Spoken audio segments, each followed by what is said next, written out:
পেশাদার মঞ্চে মহানায়ক একবারই অভিনয় করেছিলেন। মহানায়কের প্রথম অভিনয় সেই 10 বছর বয়সে। এই নাটকে সাবিত্রী চট্টোপাধ্যায়, সত্য বন্দ্যোপাধ্যায়ের মতো শিল্পীরাও কিন্তু অভিনয় করেছিলেন এবং তার জন্য দরকার হতো তহবিল।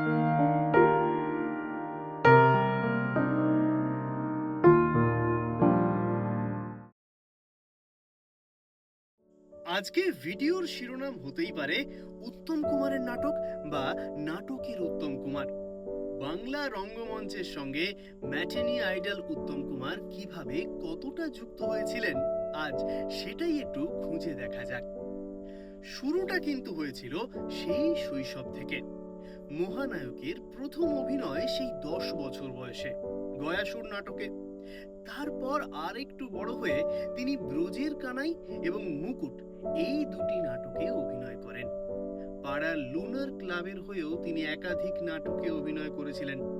তার মধ্যে কর্ণার্জুন এবং দুই পুরুষ এই দুটি নাটক ছিল সবিশেষ উল্লেখযোগ্য। পরবর্তীকালে উত্তম কুমার বেশ কিছু অ্যামেচার নাটকে অভিনয় করেন। এর মধ্যে সবথেকে উল্লেখযোগ্য নাটক ছিল কঙ্কাবতীর ঘাট। এই নাটকে সাবিত্রী চট্টোপাধ্যায়, সত্য বন্দ্যোপাধ্যায়ের মতো শিল্পীরাও কিন্তু অভিনয় করেছিলেন। এরপর উত্তম কুমার নাটকের সঙ্গে যুক্ত হলেন শিল্পী সংসদের সূত্রে। শিল্পী সংসদের পক্ষ থেকে নানা রকম সমাজ কল্যাণমূলক কাজ করা হতো এবং তার জন্য দরকার হতো তহবিল। সেই তহবিল বাড়ানোর জন্য বেশ কিছু নাটক এবং গীতিনাট্য মঞ্চস্থ হয়েছিল। উত্তম কুমার হয় তাতে অভিনয় করতেন অথবা পরিচালনার দিকটি দেখতেন। এই প্রযোজনাগুলির মধ্যে উল্লেখযোগ্য ছিল বনরক্ষা, নীলদর্পণ, শাহজাহান প্রভৃতি। 1969 সালে রবীন্দ্র সদনে অলীকবাবু নাটক এবং অভিসার গীতিনাট্য মঞ্চস্থ হয়।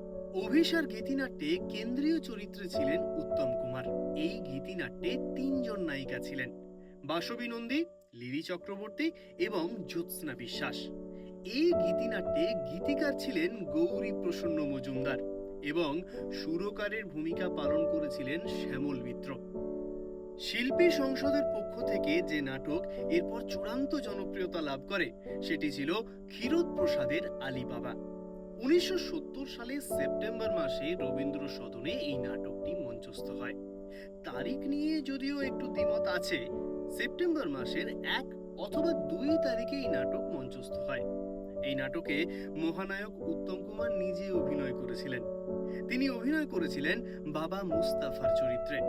এই নাটকে তার অভিনয় উচ্চ প্রশংসিত হয়। এই নাটকে মর্জিনার চরিত্রে অভিনয় করেছিলেন প্রখ্যাত নর্তকী ও অভিনেত্রী জয়শ্রী সেন। এই নাটকের প্রথম প্রযোজনা এতটাই সফল হয় যে দিন দশেক পরে সেপ্টেম্বর মাসের 11 তারিখ আবার এই নাটকটি মঞ্চস্থ হয়। আমাদের সংগৃহীত তথ্য বলছে পেশাদার মঞ্চে মহানায়ক একবারই অভিনয় করেছিলেন এবং সেটি ছিল ইতিহাস সৃষ্টিকারী শ্যামলী নাটক।